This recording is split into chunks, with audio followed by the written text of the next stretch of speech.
Teal dear, a little bit more from the fabled and ever-growing to-do list. As a woman on YouTube... I'm sure you can see where this is going already. As a woman on YouTube, I would describe my experience as... careful. Empowering. Brave.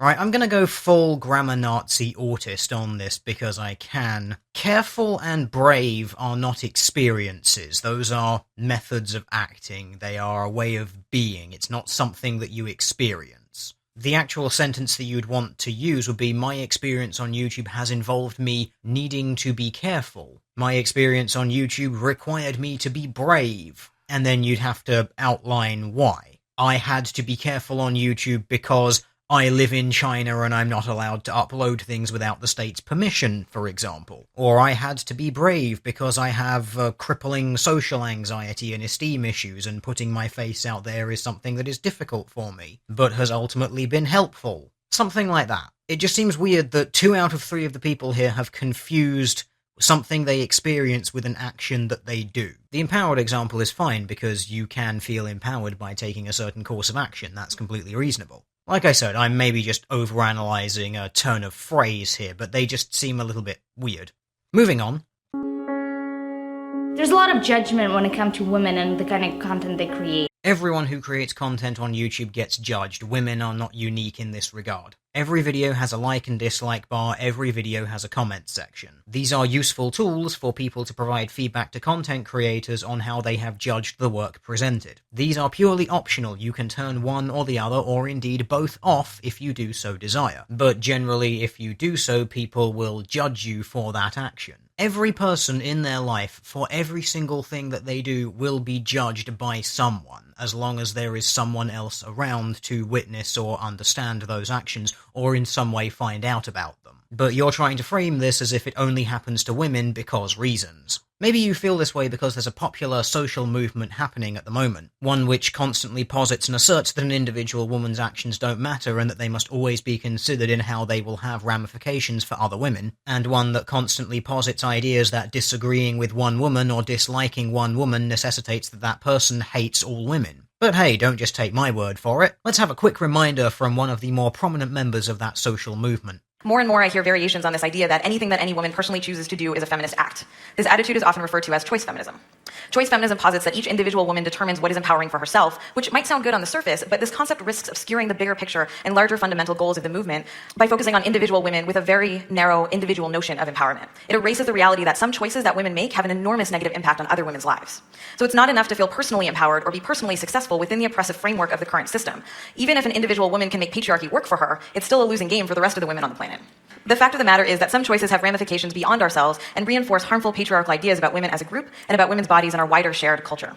People tend to sexualize you. But not as much as you sexualize yourself, Miss Glenn, and indeed several of the other people in this video. Because after all, you are Jacqueline Glenn, this YouTube channel being yours. And of course, if we look through some of your videos, what do we see? We see lots of content talking about sex and topics related to it, and we see you in many of your photographs making pouty kissy faces and wearing low-cut tops. If we head on over to your Jacqueline Vlogs channel, unsurprisingly, we see the same things. There's a clickbait thumbnail there of you having a spider bite and positioning it very carefully in a photo to look almost like a breast. Another nice clickbaity thumbnail of you with a whip. And a shit ton of other content again with the kissy pouty faces, low-cut tops, and bikini shots. You sexualize yourself plenty in your own content. And let's not forget that Playboy photo shoot. Yes, Playboy, that adult publication, with those totally not sexualized photos. Then we've got our other host, Olga K, who did this.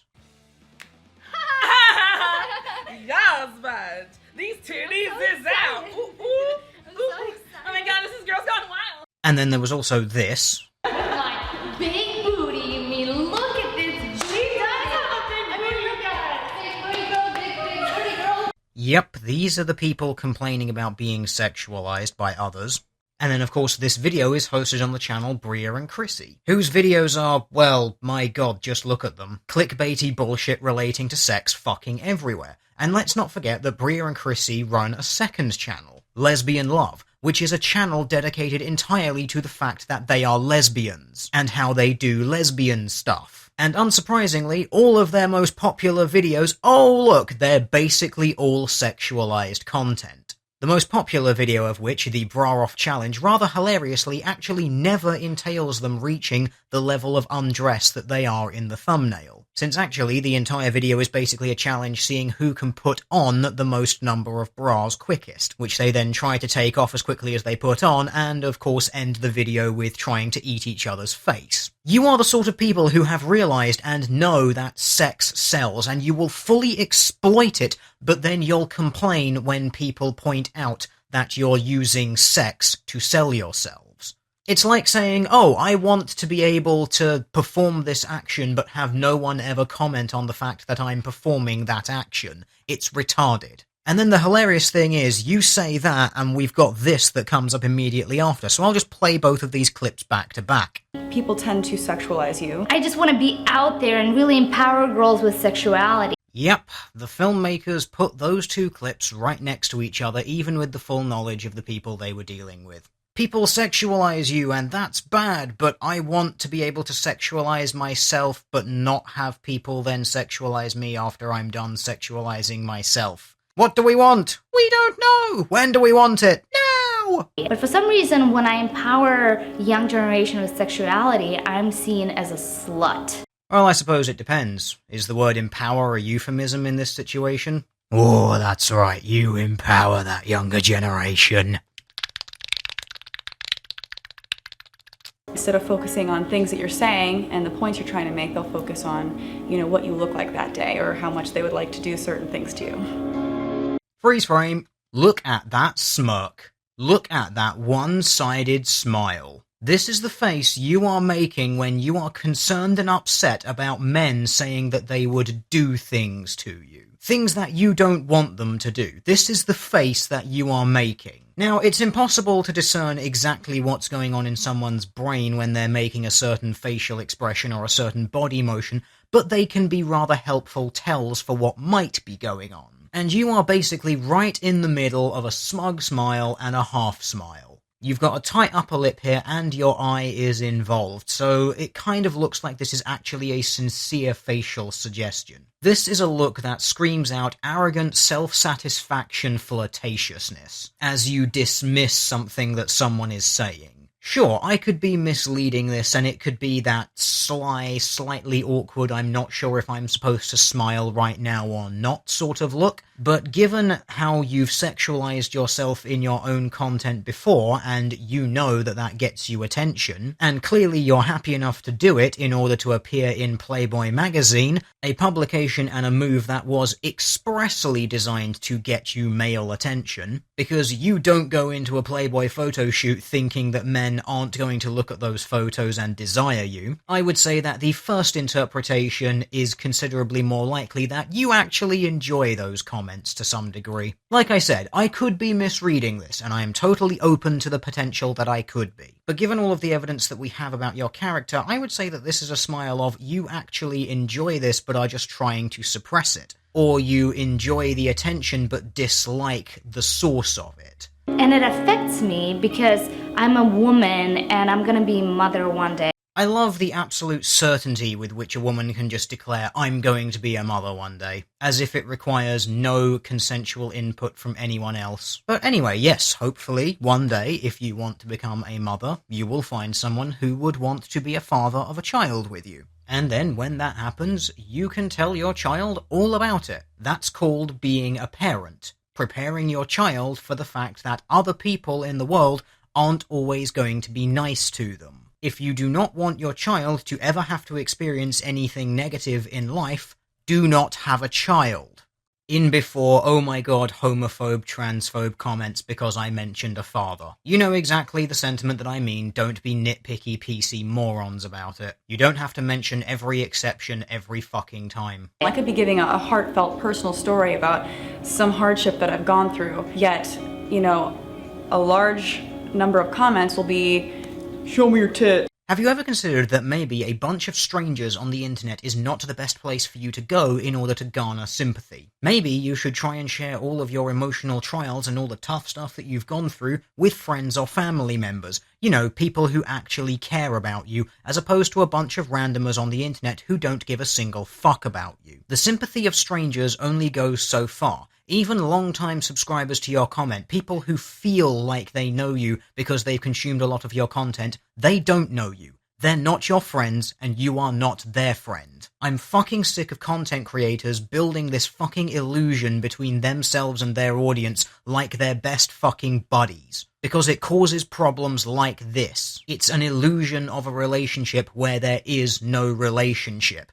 At best, it can be a harmless piece of fun, but at worst, it can be very seriously damaging, because it gives people the illusion of having someone who is there for them when they're not. It creates an illusion of stability where no stability exists. And in this instance, you end up getting personally hurt because a bunch of people who you thought were supposed to be your friends turn out not to be. You tricked yourself into thinking you have no one to blame but yourself. The audience is not your friend. Your audience only likes you as long as you do things that they want you to. The moment you stop doing things that they want you to, or even worse, if you do things that they don't like, at best, they will turn their back on you and walk away silently. At worst, they will tear you down like a pack of rabid wolves. This might sound like hyperbole to people who have no idea what it's like being a content creator on the internet, especially ones with larger audiences. But this is how it works. And this is why it's not uncommon for a lot of YouTube content creators with large audience bases to end up having to go into therapy, because they end up incredibly stressed, because people are constantly engaging with them on various forms of social media, because the audience feel some sort of entitlement to that person's time because they voluntarily put themselves into the public domain. And it becomes a, well, you noticed that person and responded to them, why aren't you responding to me? And then you just get that dozens of times, hundreds of times, thousands of times. And some people do not learn to manage those connections. They don't learn to manage those interactions. They still feel like they're under the same pressures that they were from day one when individual audience interaction was really important, because that's the thing that builds initial momentum towards popularity. After a while, it becomes impractical to maintain it, but some people try, and they absolutely burn themselves out trying to. It's part of the dark side of the supposed dream career of being an online content creator, and it's not one that a lot of people talk about. You can be surrounded by hundreds, thousands, tens of thousands, hundreds of thousands, millions of other people, but you will never feel more alone, because you really shouldn't be using that position that you are in to form any sort of relationship with other people, because the odds are it's going to be based on your position and not on who you actually are. It's going to be built on your persona, not your actual person. This is not to say that content creators do not or should not appreciate their audiences. The overwhelming majority of them do. I know I certainly do. It's actually a very humbling experience to know that there are so many people out there who are willing to voluntarily give you the time of day to listen to what it is that you have to say. But you as a content creator always have to keep a mindful professional distance from your audience. Speaking from personal experience, I can say that the majority of your audience is probably going to just be the silent watcher anyway. The people who watch but never interact. And the majority of people who do interact are going to be very pleasant people. They're going to be there, they're going to be supportive of what you're doing because they enjoy it, because they want to be there. They're going to appreciate what you do. They're generally going to be reasonably polite and respectful. Even if you fuck up, they'll tend to point it out, maybe sometimes in a slightly mocking or derisive way, but that's how people are. But generally, they're going to be quite helpful and quite nice when it comes to interacting with you. But they are not a shoulder for you to cry on. Within that audience, there will be a minority of people who, as soon as you give them even the tiniest, smallest little way in, they will take it. They will find that opening, they will stick a salt-encrusted red-hot fishhook in that wound, and they will twist it relentlessly. It is the nature of the beast that is the internet. Deal with it. Anyway, that got a little bit dark and depressing, but it's something that needs to be considered and probably should be spoken about a little bit more on YouTube. But anyway, let's crack on with the rest of this nonsense. Tell me some of the new comments you get. I have this ability of blocking out everything that is bad.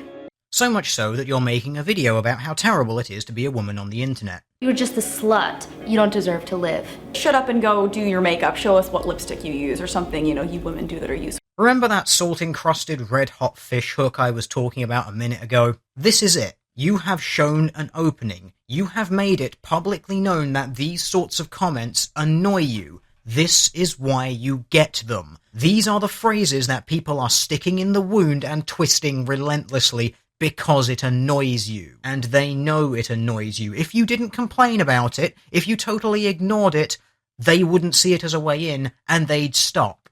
I wouldn't even rape you. Oh, damn, you just got served. So how's that rape culture treating you? How fucking narcissistic do you have to be where a rapist telling you that they don't want to rape you is an insult? How up yourself do you have to be to think that you are walking around in perpetual existence where every guy has a raging hard-on and is pointing it directly at you? That the mere idea that some guy is not interested in you is an insult? Fucking hell, I don't know about you, but if a rapist told me that they're not going to rape me, I would wipe my brow and breathe a sigh of relief. Right now, you have just chosen to state that a rapist wanting to rape you validates your existence more than a rapist not wanting to rape you. What the fuck is wrong with you? You actively value being the victim of rape. You would rather be raped than be ignored. What the fuck? You fucking retarded narcissist. I had a conversation with... Now, there's not very many accounts on YouTube which have 4 million plus subscribers. If there's any people out there who can lip read and actually work out what it is that she said there and cross-reference that with a list of the most subscribed channels on YouTube, I would be really intrigued to know if she's actually saying a username of a channel that exists, or the name of someone who runs a channel that actually exists, or whether she's just mouthing some bullshit. Who said that, listen, Olga, if you're not getting lots of opportunities, your channel will disappear in the next 2 years unless you'll go back to basics and spread your legs. Citation needed. Unless you actually provide evidence that this happened, I'm really not going to take your word for it. But let's assume that it did just for fun. Listen and believe and all of that. Here's an interesting way of interpreting this that I think a few people might not have thought of. You, as a woman, right now, can acquire things in life for no other reason than being a woman. It is a rather unique thing that any woman can do. If shit hits the fan, you can always use your body as a means of acquiring goods or services. The overwhelming majority of men would never be able to simply take their clothes off and earn money from doing so. Even fewer men can earn a living from having sex. And yet you as a woman could. I'm not saying you should, I'm not saying it's good or bad if you chose to, but it's simply pointing out that you have that option. And depending on how you age, you could have that option until you're 50 or 60. It takes a very naive person to not acknowledge the fact that women can use sexuality as a means of getting things. Some choose to, some don't. Just some food for thought. People have described in detail in an email that took 15 minutes to read how Bria should wrap me up in duct tape until I suffocate to death, and then those people could come and watch. I'm not sure why the "it took 15 minutes to read" is in any way relevant here. Either you're trying to emphasize the fact that it was a really long email and that somehow makes it worse, or you're just a really slow reader. Either way, it's kind of irrelevant. You're just kind of shoving it in there for some sort of emotional impact. But yeah, people say mean things on the internet. At least the only mean thing that you're referencing here was in some way creative. The worst one that I had was someone threatening to send a SWAT team to find me and rape me. I'm not really sure how that person found out what my fetish was. Oh, yeah. But I think they were intending it to be a threat or some sort of insult. I can put a lot of thought into something, and I can put my heart into something, and sometimes I'll say it and I'll make a video that is probably great and I won't even post it because I feel like people are going to look at it and, they won't take it seriously. So it's hard to be a woman on YouTube because you feel like someone won't take you as seriously as you take yourself, and they won't like you as much as you like yourself. I'm getting flashbacks to that woman earlier who would rather be raped than be ignored. Just because you think that some people might not appreciate what you brewing up in your head, just go for it and push it out there. I wholeheartedly agree. Maybe these two women should get into a room together and actually have a conversation, because this is the second time you've contradicted each other within the space of 0 seconds. Why do you think it takes 200 channels to find the top 20 female channels? That's really embarrassing. Is it because they spend their time making content like this instead of stuff that people actually want to watch? But okay, let's take this one seriously, because we can. If you actually look at some of the research that's done around YouTube demographics and who's watching what and in what numbers, you actually find that men make up the majority of the YouTube audience, and also the majority of YouTube content creators, so it's not really surprising that men should have that advantage. But what I'm far more interested in is how you've defined female channels. Because I can only assume that you mean channels owned, operated, and run exclusively by women. Because if you look at some of the data gathered by OpenSlate, in this instance it's actually being published up on TubeFilter, a lot of the top 100 channels are large companies. Various Vivo channels, BuzzFeed, Maker Studios, Machinima, Movie Clips, all sorts of things like this, and these are channels which have hosts which are both male and female. Hell, some of them have entire production teams which are both male and female. So this statistic of yours is basically worthless because we have no idea what your definition of female channel is. Anyone who takes this 20 in 200 nonsense in any way seriously is a moron. As a woman, I am offered far less money than my male counterparts that have similar views and subscribers. Citation needed. Please demonstrate how the amount of money that you are being paid is purely connected to your gender, and is not linked in some way to the kind of content that you create, regardless of your view numbers, because that will influence whether or not your content is advertiser-friendly, and which advertisers advertise on your content. How it's not linked in some way to the multi-channel networks, which you are no doubt a part of. How it's not related to any sort of outside brand endorsement. And these are just a few different criteria off the top of my head. There are going to be many more things that influence how much money you make on the internet. Please demonstrate for me how it is entirely down to the fact that you have a vagina and they have a penis. I've actually had to come to the point where I make a fake email that's a man. Mine is Ryan, and he will respond to emails from brands for me, and he will negotiate for me. Okay, now there's a lot of things going on here. Are you actually getting better deals when you pretend to be someone else? Yes or no? And you would have to demonstrate that this is an objective difference purely because of the name. Second of all, do you actually behave the same way when you are working under a pseudonym? Pseudonyms or various degrees of anonymity do actually make people behave differently because they fear less repercussion themselves, because they know that anything going at them is not actually going to be going to them, but to someone who is not them that they can just instantly delete and pretend never existed. So some sort of false confidence might actually play a part in this. Also, has it occurred to you the fact that you are pretending to basically have a secretary? Might that not, in fact, also make people take you more seriously, because it looks like you've got more of a serious business front as opposed to just being yourself? Some people may be inclined to take a perceived big business more seriously than an individual. There are a number of factors at work here. You will need to eliminate all of them from your assessment before I am going to believe that the only reason that this has any effect on it is because vagina. To the whole society, as a woman, I would like to say, listen, we pop babies out of our vaginas.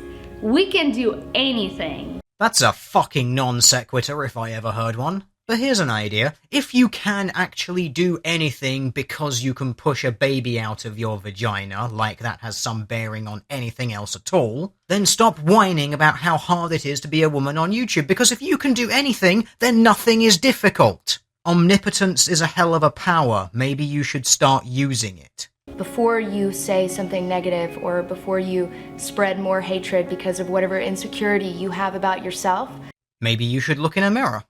just think about the impact that you could have if you chose to say something positive. Something positive that I'm willing to bet you wish somebody could have told you. Yeah, it's true. I really wish that someone would tell me that they're not going to rape me so that I could complain about it.